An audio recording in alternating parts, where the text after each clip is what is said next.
turn it over to our presenters. Good afternoon, everybody. Thank you for joining our webinar. Jeff and I have been thinking about the problems we're going to talk about today and the solutions, which is probably why you tuned in, for the last couple of months, and have had many conversations about the fact that in downtown developments, we talk a lot about a four-point approach, for example, with Main Street. But we haven't really talked deeply about the problem of blight, the problem of developing buildings from an economic standpoint. And we wanted to develop a curriculum around that topic. That's correct. Lisa and I were presenting in Xenia, and you know, as always, we kind of get bogged down in some of the details of tax credits and incentives, and sort of realized that we've never really told the whole story of you know, real estate downtown and the economics that have led often to the disinvestment that so many districts are faced with. So we wanted to tell the larger story. So we started thinking about what the key to downtown development is, and we've decided that the key to developing buildings in a downtown is to interrupt the cycle of disinvestment and create economically viable buildings, which you're probably looking at that and saying, yes, I know that, but you may not know it, may not have thought about it in the terms we're going to talk about it today. Exactly. That's right. I mean, that is definitely the goal. But I think we wanted to explain, you know, how did this happen and what was the general story. So how did we get here? You know, it's a pretty common story in Ohio. The cities and towns were built in the early 1900s, late 1800s. These properties were tended to be built locally.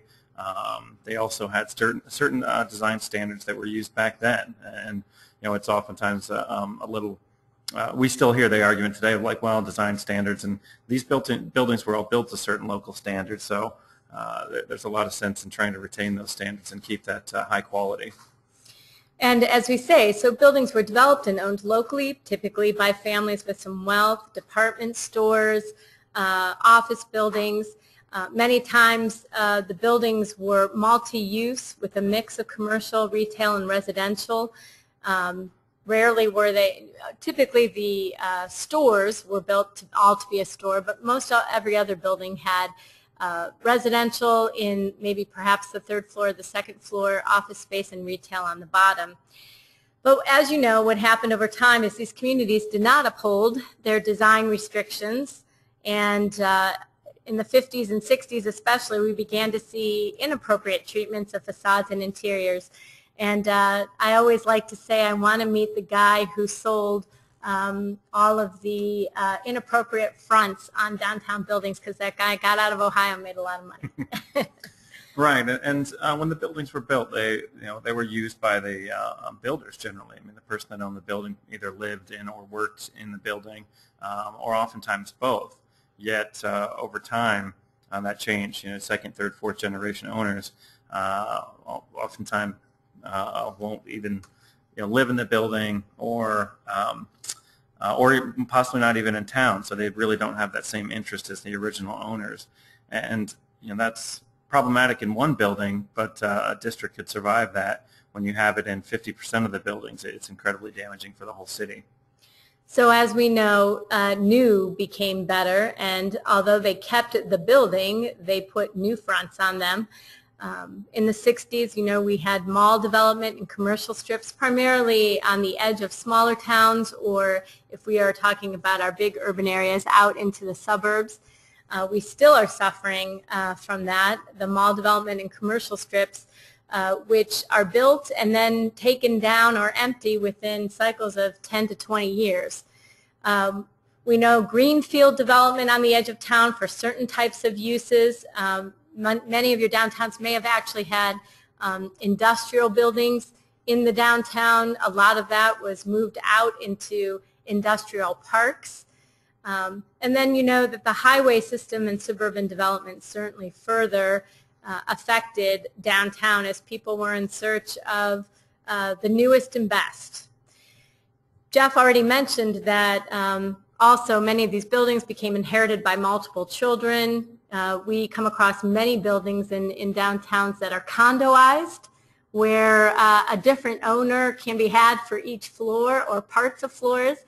Many out-of-town owners who no longer live in the towns where the buildings are, and buildings that are basically picked up as investment opportunities and seen as tax write-offs. So all of this, again, Jeff said, you're right, a downtown could survive one building like that, but not when we're seeing widespread blight like that. Exactly. So, all right, just recapping the story, these buildings were built locally, built with a lot of pride. Over time, there were certain policies put in place that encouraged suburban-type development. Through the generations, the possession of the buildings fell into the hands of people that didn't care, or because it was too many, multiple owners, that the ability to get anything done was lost, and which finally led to what we're calling the cycle of disinvestment, or no longer being on the cycle of investment. And so what we're proposing is some strategies or how to think about it to break that cycle.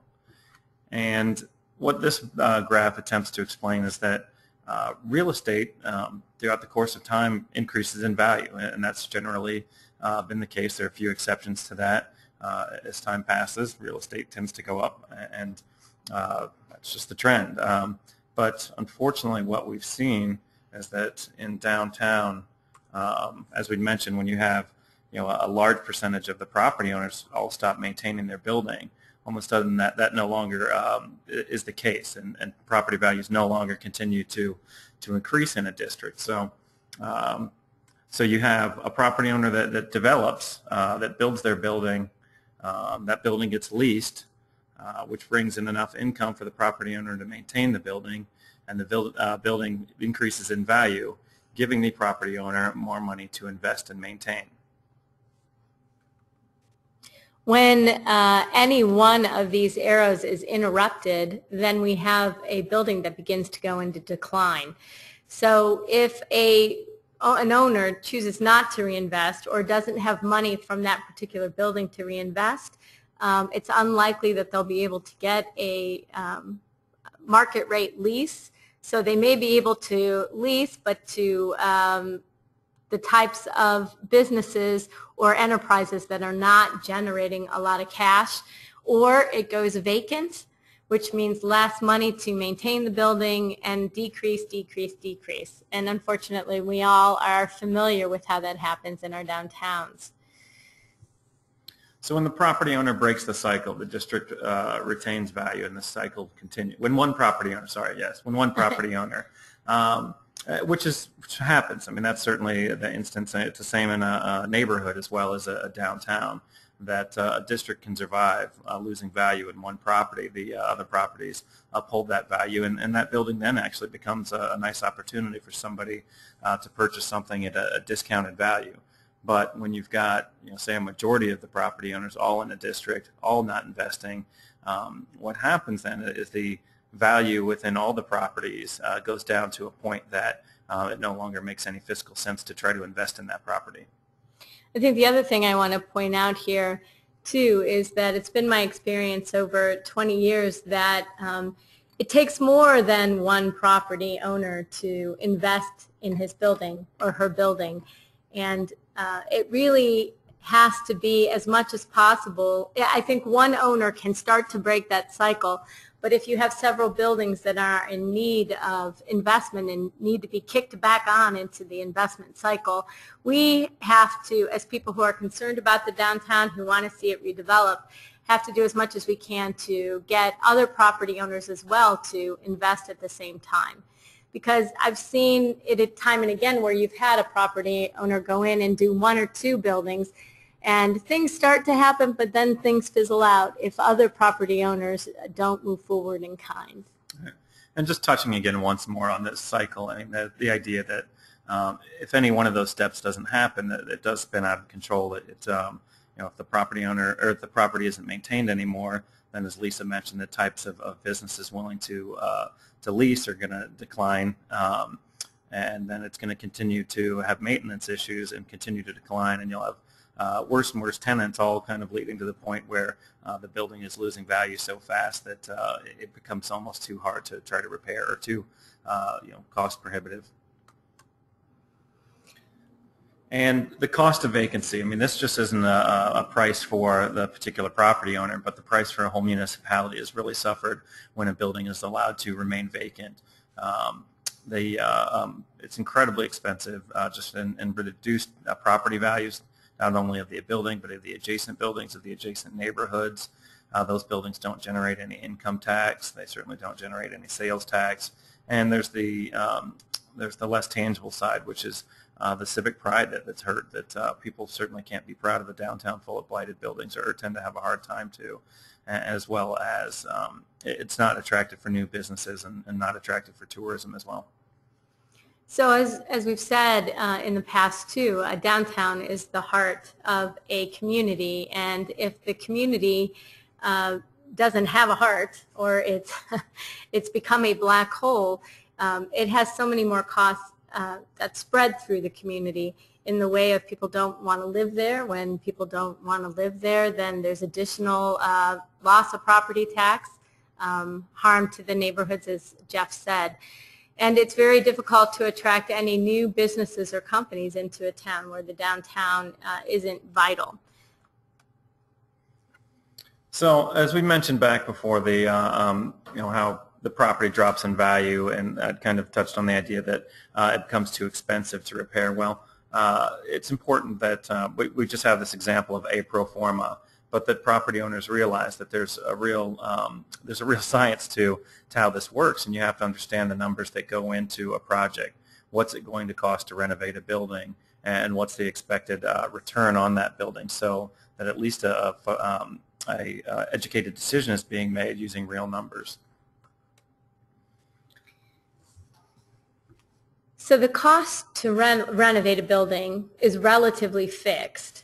Obviously, you can have somebody come in, they can tell you what you need to do. You can use cheaper finishes, more expensive finishes, etc. But generally, the cost is within a small range in a depressed downtown. The problem becomes that the lease rates do not generate enough revenue to cover the debt that a building owner might need to go into in order to renovate the downtown and attract a higher lease rate.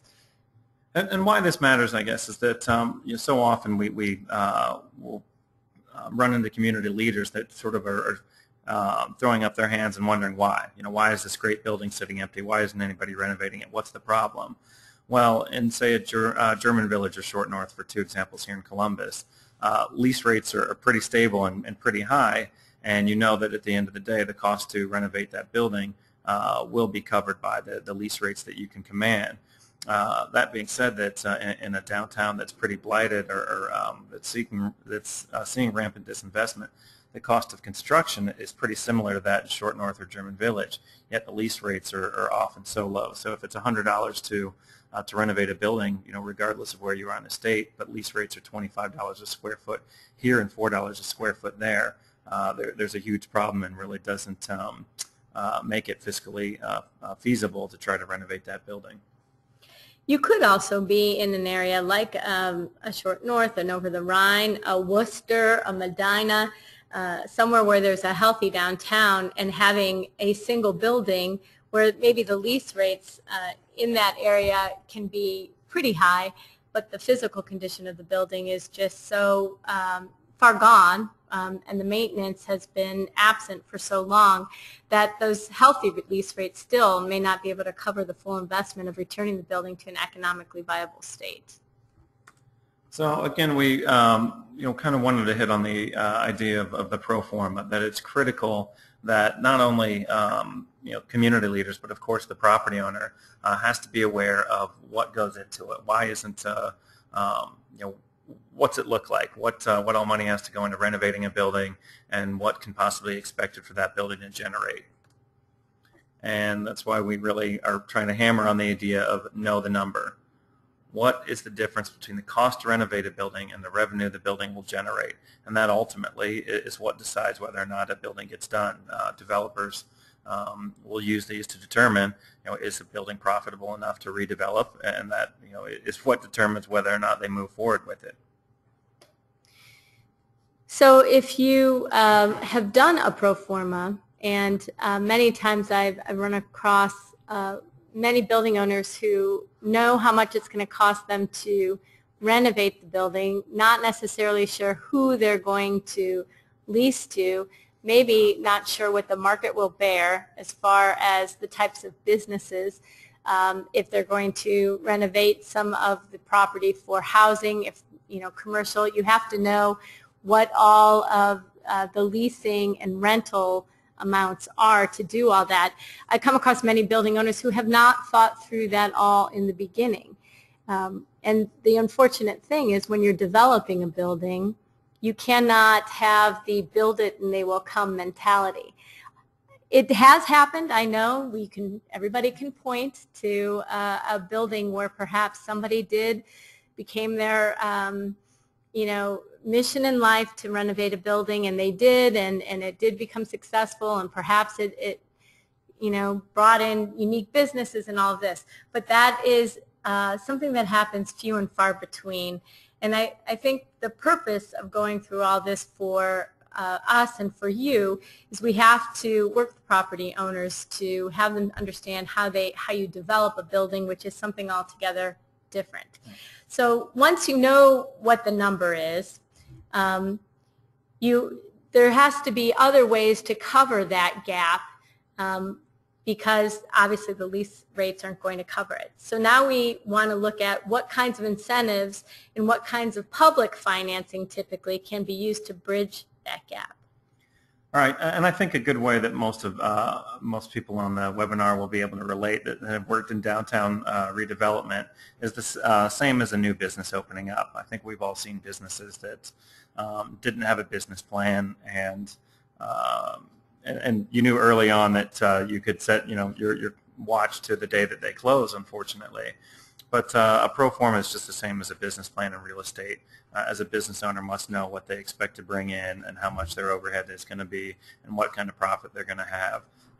It's the same with property. So what we really want to make sure to emphasize is that people need to know, community leaders, property owners need to know at the end of the day what the gap is. If it costs $1 million to renovate a building and it only cash flows enough to cover $800,000 worth of debt, well, then there's a real problem, and that needs to be figured out. Somebody has to come up with a solution for that gap.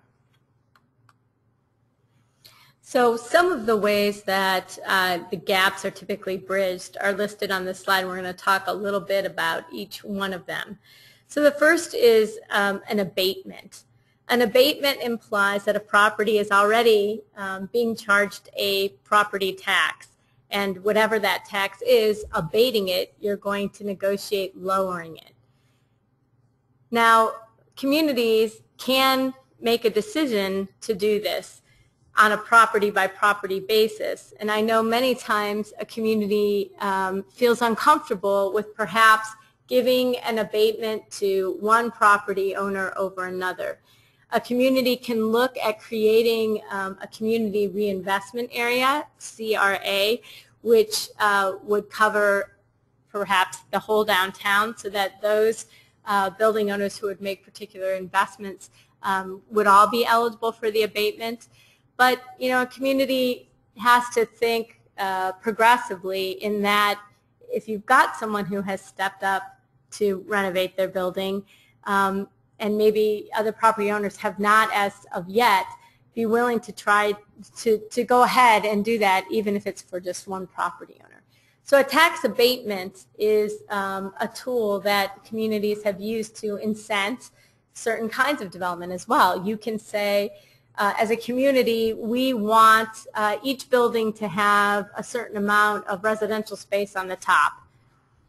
And if they do, we will provide this kind of abatement. Or we want so much retail space on the bottom, and if you do, we will grant this kind of abatement. So it doesn't have to, you can put requirements on those abatements to try to incent what you'd like the building owner to do. But when you do that, again, you too have to know what the pro forma is. You cannot incent somebody to do something that won't work with that pro forma or in that market. Right, and an example of a tax abatement in the case of a CRA district, which is really common across the state, say that a property owner invested $1 million into their building. Well, the taxes then would freeze at the pre-investment rate. So if the building was worth $100,000 initially, they put $1 million into it, which is quite a bit. Their taxes would pretty much freeze at the $100,000 rate. There's typically like a 10-year. Some cities have done a 12-year. But all it's saying is that you're not instantly going to get hit with a tax bill of $1.1 million. Next is tax credits. I know we talk on and on about historic tax credits here in the state, but they are really a powerful tool, and we're fortunate to have a good program.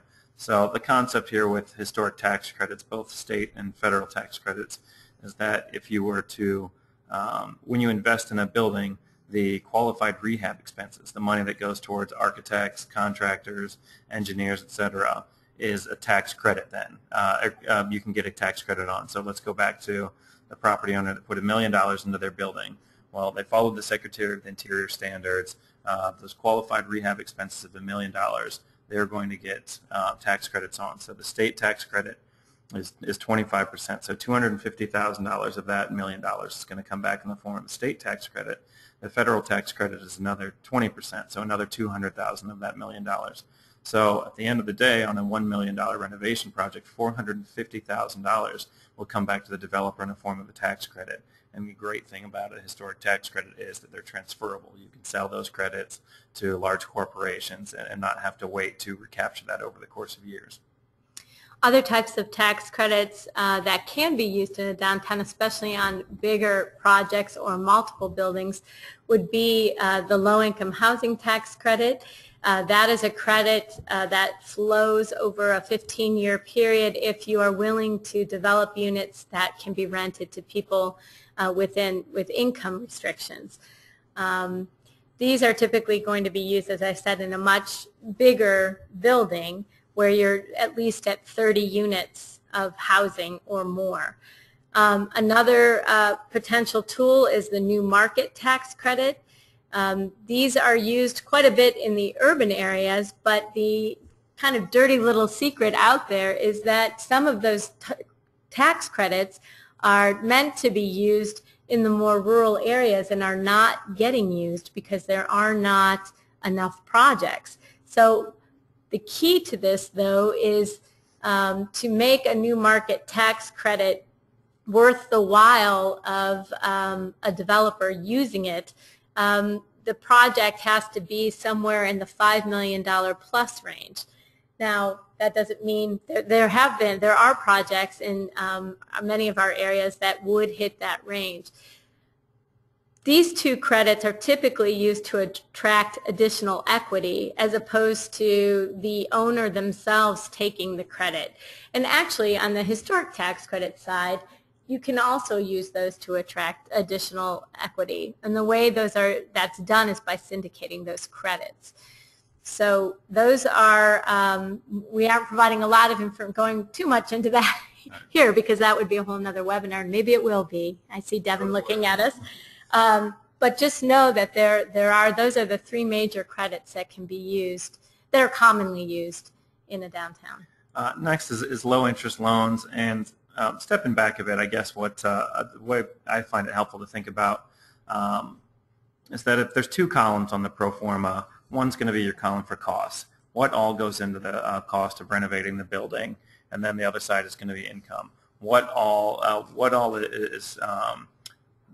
profit, what all income is generated from it.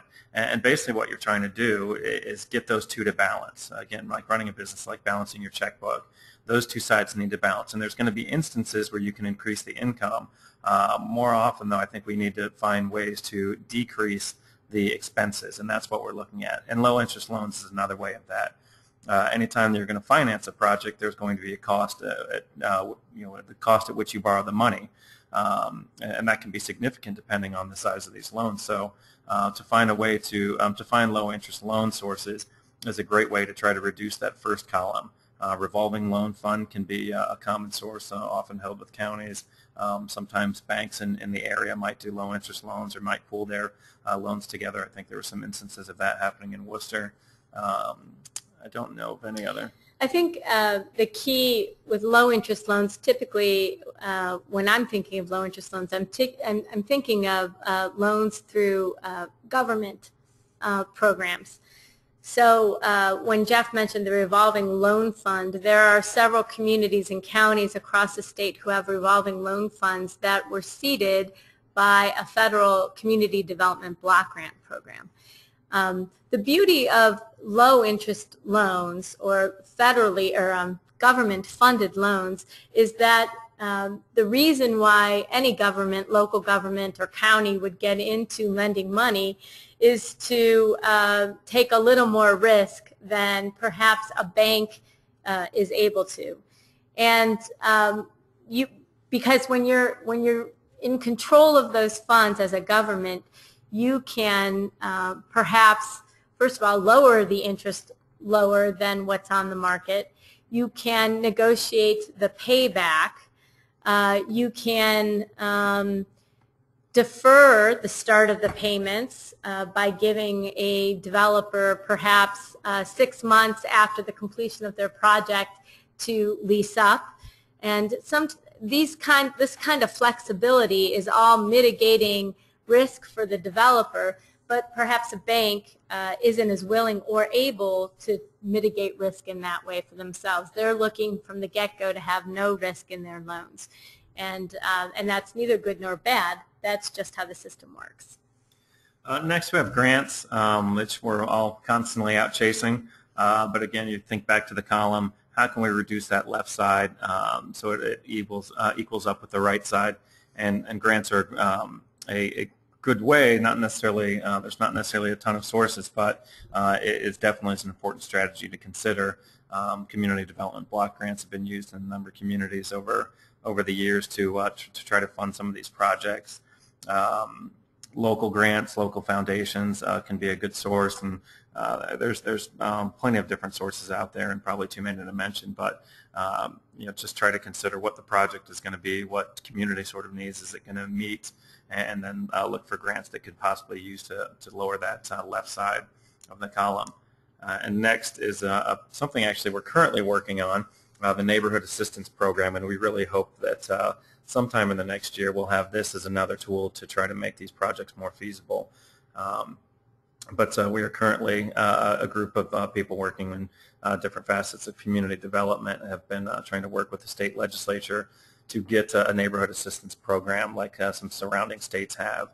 And the idea of this is that if you had a construction project in your community that was going to be short, basically like we said, if there's a gap, this neighborhood assistance program could be used. And what it does is it allows a for-profit corporation to donate to a nonprofit or local government up to $500,000 to cover the cost of that, to basically bridge the gap of the construction.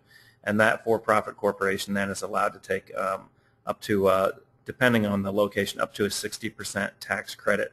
So it's a great program for them, really reducing their tax burden, but it can be a great program for the municipality looking to do a construction project that at the end of the day is a little bit short. So so we're making some good progress on that. Nothing that we can really announce yet, but would like to think that we'll have something in place to announce sometime next year. And actually, so we're using that as a little small political commercial, so that on Heritage Ohio's website, check back, and hopefully if we can have it introduced and move through the legislative process, you can see that and participate if it's something that you think would be helpful to your community. Okay, so we've already touched a little bit on the fact that a local government and community have a role in making sure that these buildings are taken out of the cycle of disinvestment and put into the cycle of investment. We already mentioned that local governments are typically the ones who have the power to step in with incentives and gap financing, but we also recognize that sometimes you can only do what's reasonable as a local government, and you only should. but maybe the incentives you're willing, the abatements you may be willing to do, if you have community development block grant, you're willing to grant money or loan money to the project. There is only so much, and depending on the needs of the building, it may not be enough, and therefore more creative solution is needed for the project to move forward. So we want to talk a little bit on some of kind of the outside the box thinking for creative solutions in helping a developer or building owner develop his building. So the first thing I've mentioned here is to attract additional local equity. So one thing a community can consider doing is bringing in other community leaders who have perhaps not that people just have equity sitting around, but have the ability to contribute equity and to take an ownership position with the building owner in the building, bringing that equity in and then perhaps negotiating a return on that investment somewhere down the line. This has been done where a group of investors have gotten together and almost loaned money, either loaned money into the project or formed a partnership with the building owner, take in a limited partnership, and then owned for a while their money has been invested, expecting to get it out, very patient capital, but expecting to get it out at some time in the future. Could be anywhere from 5 to 10 years. So that is definitely outside the box thinking, and that means that a building owner would have to be willing to part with some the ownership. They may not be owning their building 100%. Right. Go ahead. So, the goal in all of this is try to increase the tax base. I mean, what local governments ultimately want to do is generate more money to pay for the goods and service or the services that the city provides to create a healthy economy that's going to draw in more businesses, that's going to draw in more affluent residents. And so that's how cities generally try to grow. In the case of where you have these cycles of disinvestment, when you have a whole downtown district with dilapidated buildings, well, that tax base is probably going to be shrinking, which is really tough for a city to sort of overcome. So that's why we say that the local government does have a role. The thought is that local government coming up with a strategy to try to break that cycle of disinvestment is ultimately going to pay off for the municipality's benefit. That whatever investment goes in the beginning, they're going to reap the rewards later when those properties then do have enough value to sort of develop on their own. The case in the Over the Rhine district, it's a large case, but one of the best examples is where the city through 3CDC tried to reduce the risk. We spoke with one of the developers, Bobby Malley, and he made the point that the developer no longer had to assume the risk in these instances of redeveloping Over the Rhine.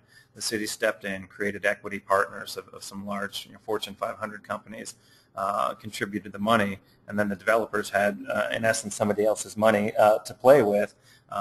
So the city really did benefit, though, by their equity partners participated and, again, took away the risk. The developers had the ability to focus more on just the development. And what was really interesting then, too, is that they developed so much at one time that they almost secured their own investment.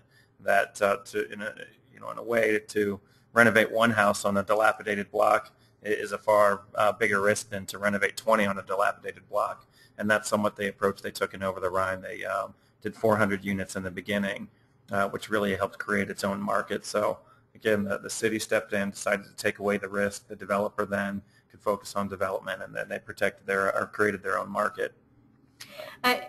As Jeff said, removing the risk, reducing the cost is what is going to get several building owners perhaps to move at the same time. Now, in a smaller community, it may not be possible to create a development organization who can then go and quietly take control of the majority of the properties in the downtown. Certainly, if they could, that it really does mitigate risk because you essentially have secured your own investment. But smaller communities can do things like create a CRA, a community reinvestment area, where you are offering incentives to all of the properties in the same area that meet certain requirements. By doing this, you are perhaps not in total, you're not in control of the properties, but you are offering incentives to all the properties, and that may incent more than just one owner to move forward on their building. So anything that the local government can do to incent as many people to move forward within a time frame as possible at the same time is a good way to go about it. Right. So the local government just really is trying to understand why properties aren't being developed, why the district is in the condition it is, and then understand what can be done to change that. What can be done? Is it remove risk? Is it reduce cost? Well, likely both. But that's the key to understand and fix it. But it really is so important to know why a particular issue, why a particular area, why a particular property isn't being renovated. We feel it's wise on the part of a municipality to make this investment. Urban mixed-use projects certainly, and studies have shown, have a far greater return than their suburban counterparts. They're more sustainable. Those projects, the infrastructure is already built. They're walkable. They're in neighborhoods that have had 100 years often to demonstrate that their value. I think if you during the real estate downturn, urban areas suffered far less than suburban, just because, again, they've had 100 years of creating that value, developing that to where some of these suburban counterparts were a little bit artificially valued. As Lisa mentioned earlier, it really is the heart of the community. That's where a community tends to find its identity. It's where people tend to gather. It's where we have events. And so it is pretty critical that if you're going to fix something, that it should be done in the heart of a community. So the idea, again, is once properties are returned to the cycle investment, the local government no longer has to provide incentives. And the need for doing that should recede as the properties begin to be economically viable, able to reinvest as you go forward. But obviously, the local government can't then turn around and walk away and say, hey, great, we're done, because obviously that's what happened previously, or the downtowns wouldn't have been in this situation. So, I mean, it's an ongoing vigilance about what is going on in the downtown, where are vacancies occurring, what are property owners doing or not doing, and that's what we're going to talk a little bit more about now. Right, and just want to make the point, though, that we do believe it's worthwhile, that the city making that investment to get that district, those properties back on the cycle of investment is going to pay off in spades in terms of a growing tax base. And lastly, there are plenty of instances that we see all across the state where the incentives just aren't working for whatever reason, whether it's the property owners are out of town, or, as mentioned, maybe there's too many owners of one particular property. Maybe they don't have the financial wherewithal to renovate the building. Maybe they don't care, but for whatever reason, there are plenty of instances where all the incentives in the world aren't still enough to make a property owner want to make those improvements. So what are some of the other possibilities out there? And this is when kind of the stick approach comes in versus the carrot. One that we've seen pop up in a couple cities is a vacant property registry, where the city forces all the property owners of vacant property to sign a registry, and that registry costs, in the case of, I think, Sandusky and Paynesville, it costs $800 the first year, and it doubles every year, capping out at somewhere around $6,400. And that also requires the property owner to maintain their building, to keep it in good shape, to keep the I don't know, if glass breaks, it has to be replaced. They can't have boarded up windows. So making it painful for a property owner to continue to allow that building to deteriorate. Aggressive code enforcement. This is something, some cities are willing to do this. Other cities are not as comfortable doing this. This is, you want to be doing this on an ongoing basis. The city needs to be vigilant, and so soon as a building starts to deteriorate or you start to see code violations, getting in there right away and just essentially implementing the code laws that you have, not doing anything more special than that, But oftentimes when a building owner is faced with fines or being brought into court because of code violations, part of the negotiation can be either A, letting a more willing owner purchase the building, B, going ahead and renovating the building if in fact the city too can show how that can be done and are willing to show them how the incentives could be used. But aggressive code enforcement, I've heard it referred to as harassment, and I guess it is harassment to somebody who is not willing to fix their building. But it is a tool that local governments have. It is just run-of-the-mill government. It's not anything special. It's just implementing the rules that you have. Right, and I think it's nothing that's not done in neighborhoods all the time, and I think sometimes we don't treat downtown property owners the same as we would in our neighborhood. Yet, a typical neighborhood, if somebody has junk cars in the front of their house or 4-foot high grass, those calls come to the city pretty frequently, and the city has, the municipality has no qualms about enforcing that, and it really should be the same in a downtown, just because you're shifting the cost of one person to the entire community when you allow a building to grow more blighted like that. And so I think it is the place of the municipality to enforce those codes, especially in the case that it's health and safety, and I think we can all agree that health and safety is important. And then finally, another strategy that's an ordinance that some cities have are demolition by neglect or minimum maintenance. And in the case of demolition by neglect, it basically says if a property owner allows their building to grow so neglected that in essence loses all value, if it becomes more expensive to demolish or renovate than the building actually holds in value, then in essence you've demolished it by neglecting it. And that becomes something that can't be done. That's then becomes a violation. And then also minimum maintenance, that a property owner will maintain their building to a certain standard, again trying to keep away from the entire community having to brunt the cost of one person's lack of maintenance. So that's sort of the other side of how to approach if property owners aren't really willing to take those incentives, all going back to the idea of how do we break the cycle of disinvestment. And so here we have a case of where this worked quite well, and I would turn it over to Lisa because I think you were... So this is a picture of the Short North in Columbus, and I'm sure if many of you have been to Columbus back in the 80s, I know when I first moved to Columbus, this would definitely not be an area I would have felt safe walking through at any time, day or night. And if you have been to the Short North now, it is a very vibrant place filled with restaurants and galleries and housing, mixed housing. Actually, there are opportunities for all range of income of people to live in the area around the Short North. But this was a result of the community coming together and starting to purchase buildings, trying to offer incentives to property owners, trying to, in some cases, get the owners to change so that you had willing owners in buildings to do just what has turned into a wonderful place where people come from outside the city just to visit the Short North. And Ohio is full of communities, central business districts, and downtowns that have this same opportunity.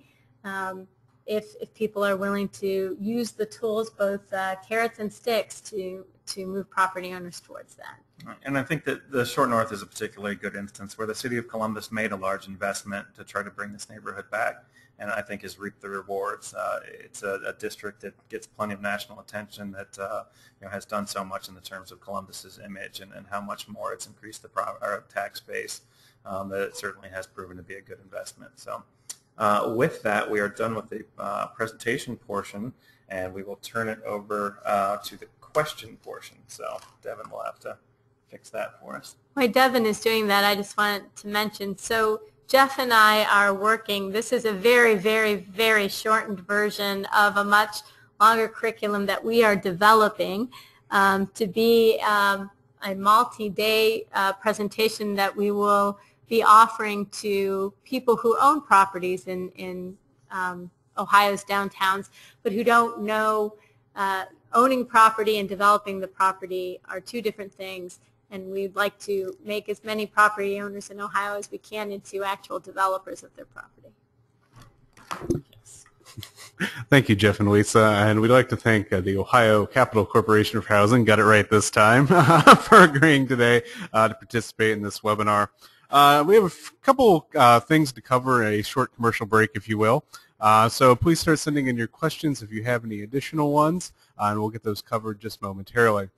First off, we'd like to let you know that as Ohio's official historic preservation and Main Street organization, Heritage Ohio fosters economic development and sustainability through preservation of historic buildings, revitalization of downtowns and neighborhood commercial districts, and the promotion of cultural tourism. So if you enjoyed today's webinar, please think about becoming a member of Heritage Ohio, and you can find more information about that at our website, www.heritageohio.org.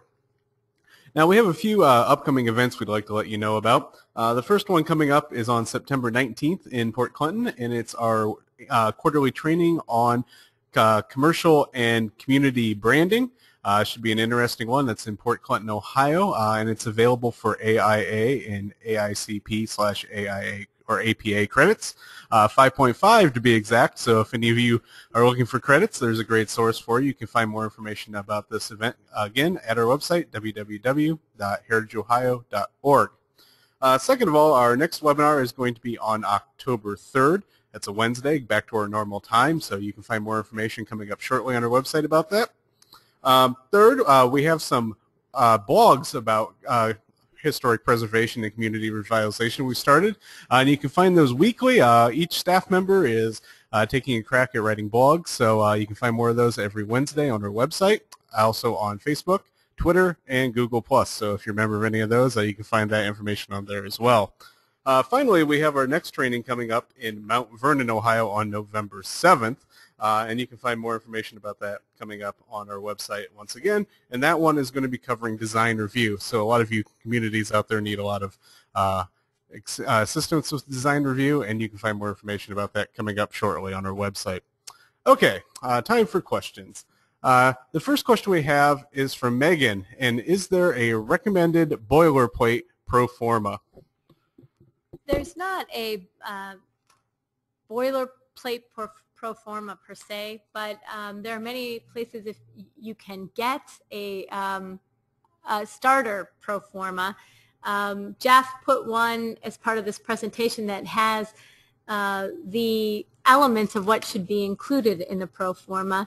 There are organizations who do trainings on real estate development. One is the National Development Council, and you can probably go to their website, or the International Economic Development Council, IEDC, also provides real estate training. The state of Ohio has a pro forma that they use when analyzing companies and housing developments. They may be willing to share that with you, and I think we may be able to I'll see if I can get copies, blank copies of those, and maybe put them up on our website within the next couple of days. And as far as the one that I used, I kind of went the simple route of Google, but I just put in a real estate development pro forma, and while it wasn't a historic renovation, it was a suburban housing development. It has many of the same components. Okay. Thank you, Lisa and Jeff. Megan has another question. Many of these recommendations require not only the cooperation of a city government, which is hard enough, but progressive action. What can be done if the city is the negligent property owner? What if the city is not enforcing the codes fairly in their community? What if the city pays for the demolition of private buildings? Any suggestions for any of these questions? Wow, that's a difficult question. Relocating? Yeah, relocating. We know we wouldn't want you to relocate. Gosh, if the city itself is the negligent property owner. I mean, I think these are all examples of the city is clearly not taking the proper path, and political pressure should be applied. These instances certainly do pop up from time to time in communities, and there's not much more that can be done than to try to apply that pressure to start to meet with council owners, to start to try to rally some support in the community, to get community members together to weigh in on their, I think, displeasure of the current situation. Maybe articles in the local paper, but I think without some serious political pressure, that I don't know that there's much else that can get done. I will offer up that you can certainly call us at Heritage Ohio to discuss any of those issues, and maybe we can try to come up with some other strategies. Thank you, Jeff and Lisa. Ruda has a question. Examples of communities where demos by neglect or minimum maintenance ordinances have been functional. Yes, I know that St. Clairsville has one or the other of those demolition by neglect or minimum maintenance ordinances. I can't remember which, or if it's possibly both, but St. Clairsville is an example of a community that does have that. And the next question, not to step in Devin's way, is along the same lines of with Cary and Ravenna, but vacant property registry is currently ordinances in place in Painesville and Sandusky. Both communities, I think, put those in place within the past year and have found those to be incredibly helpful.